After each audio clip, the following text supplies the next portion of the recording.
Taas po.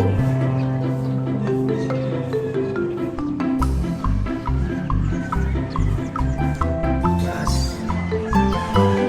Ano, Ortigas daw yan, no? Ortigas. Yan, Ortigas na po yan. Ortigas. Yan. Yan. So, kain muna tayo. Oh! Bihon!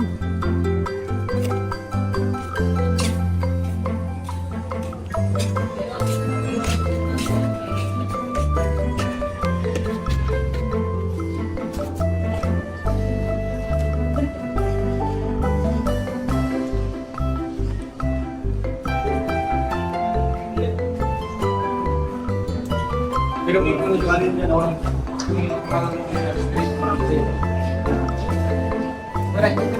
meron niya.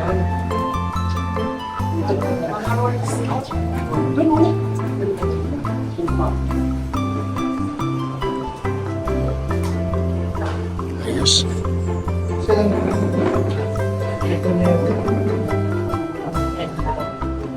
Unset. Di naman. Alam po ninyo sa mga nakakapanood po sa akin, sa mga nag-subscribe sa atin, na hindi po ako about sa issue. Itong content ko hindi puro issue, kundi for the charity po. Nakita nyo naman po yung mga views natin. Trying hard na nga tayo eh. Trying hard na po tayong gumawa ng content or maghanap ng pwedeng matulungan.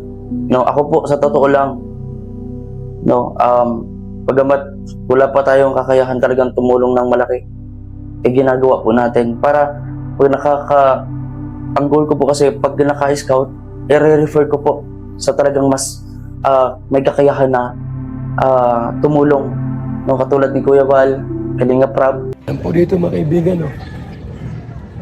Overlooking, ayan, no? Mataas, ha? Mataas po rito. Sa ngayon po talagang hirap po talaga ako. At wala po talaga tayong sponsor as in. Wala po.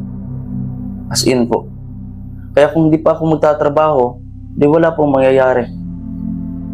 Nagcha-charity vlog po tayo hindi para din makatulong, kundi para makasurvive. Kasi wala man po tayong ibang aasahan. Kahit saan po ako pumunta, na nandito na ako sa Kalingap, ang rami pa rin sinasabi ng ibang mga supporter, ibang tao, na para bang kung makapagmura sila sa akin, para bang sila yung nagpalaki, sila yung nagpadede sa akin, nagpalit ng diaper ko. Kung murahin ako, kung minsan sinasama pa yung magulang ko, grabe. Ay, grabe, oh. Taas. Para swimming pool, ano? Lalim yan. Hindi ka na dapat rin eh.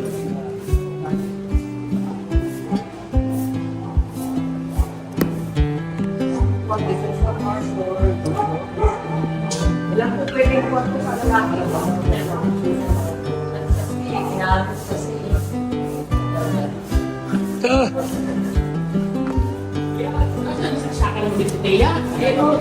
Yan po. Pag Patayo kami doon mga parang patayo. Patayo. Matayo kayo mga saray. Ito po Tao lang din po ako, no? Oo, nasa social media tayo, vlogger po tayo, pero it doesn't mean na hindi ka papatol sa mga nangbabasayo. And sorry po kung may mga tinamaan, kung napamali sila ng pagkakaintindi about sa post ko na real talk sa mga kumikita ng daan-daan o milyon na sahod with charity vlogger. No? Yun naman po ay thoughts ko lang din. And syempre, no, pagkakamali ko, kaya pasensya na po sa mga natamaan.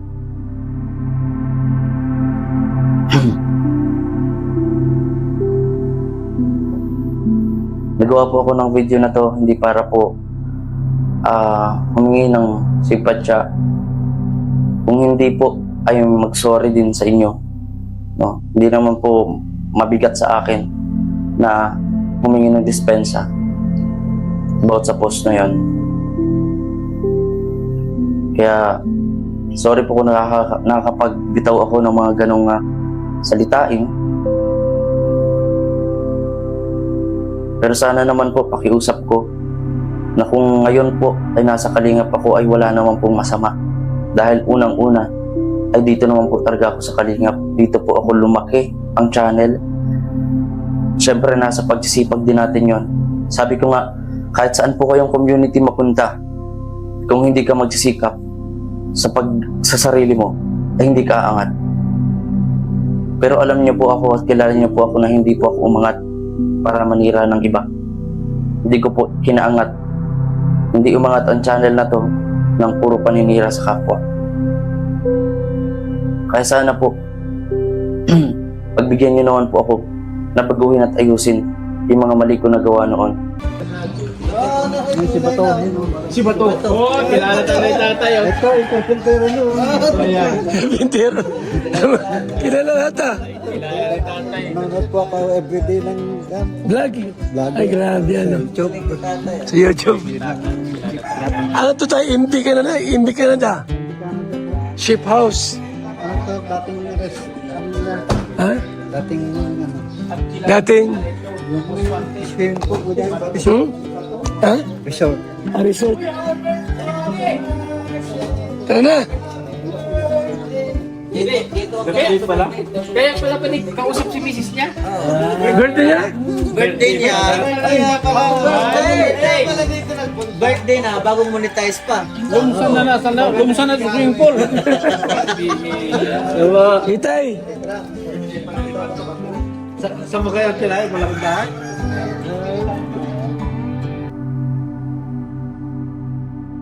And about naman po no, sa mga hindi ko po natapos na proyekto katulad sa pabahay kay Tatay Rafael. Isa rin po yun until now sa iniisip ko kung bakit po ako nagpapatuloy sa pagcha-charity vlog na matapos ko ang pabahay ni Tatay Rafael. Gusto ko po yung matapos. Kaya sana po hayaan niyo naman po ako magtrabaho ng maayos.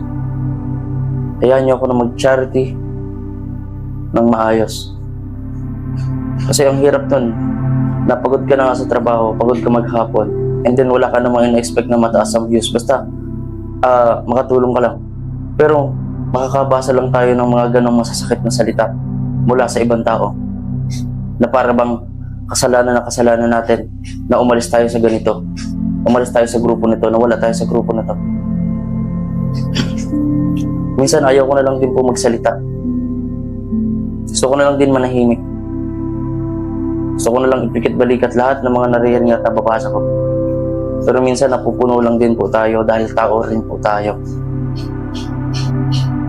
Kiusap ko lang po, hayaan niyo po ako na gawin yung trabaho ko. Hayaan niyo po ako na mag-focus sa isang goal ko kung di ang charity.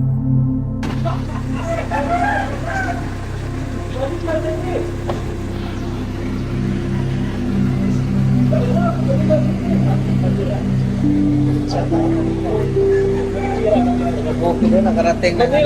Sigaw-sigaw. Hindi ka na na.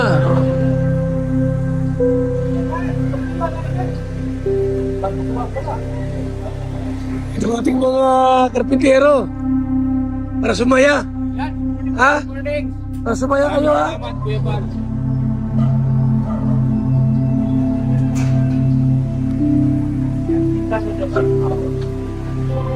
Siyempre po sa Team Kalingap, lubos po ako nagpapasalamat kay Kuya Val, Kalingap Rob, kay Ate Edna, sa buong Team Kalingap members. Maraming po salamat sa muli pong pagtanggap niyo po sa akin. Maraming po salamat. At siyempre, sa racial community, kay Rachel, maraming salamat. Sa family Morales, sa pagkukup sa akin noon. No? Wala naman po ang issue sa pag-alis ko, no? Sa Morales family, wala naman po. No? Actually, wala naman po. Kahit kay Roel, wala naman po naging issue. Ang nagiging issue lang po talaga ay ang mga supporter. Nakapanglait, makapagmura, halos halongkatin nila buhay ng tao para makapanira. Kami sa MV Canada. Bono. Hindi ka na sa, Chief House Resort. Hirap ako magbuntis, pero dahil sa BSM, Kalingap Kape, ngayon, nabubuntis na ako.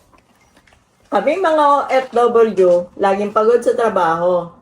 Pero dahil sa BSM, Kalingap Kape, meron kaming energy.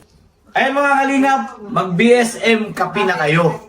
Alam niyo mga kalingap, bilang isang OFW dito sa Hong Kong, bilang driver, lagi akong umiinom ng kape bago pumasok ng trabaho. Parating gising at laging alerto, lalo-lalo na pag ikaw ay nagdadrive. Kaya mag-BSM kape na kayo mga kalingap. Dahil sa BSM kape mga kalingap, ang inyong diwa ay laging buhay. BSM Kalingap Kape, ang kape na may puso. BSM Kalingap Kape ang paboritong kape naming mga OFW dito sa Macau.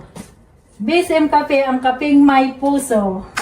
Bilang isang karpintero, araw-araw napapagod, BSM Kalingap Kape ang panghagod.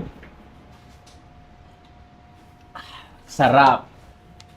BSM Kalingap Kape, ang kaping may puso. Dito na kayo mga kaibigan, mga kalingap. At sigurado, gaganda at sasarap ang tulog at ang gising ninyo. BSM Kalingap Kape, napakasarap. Ipapagaling sa mga taong may sakit.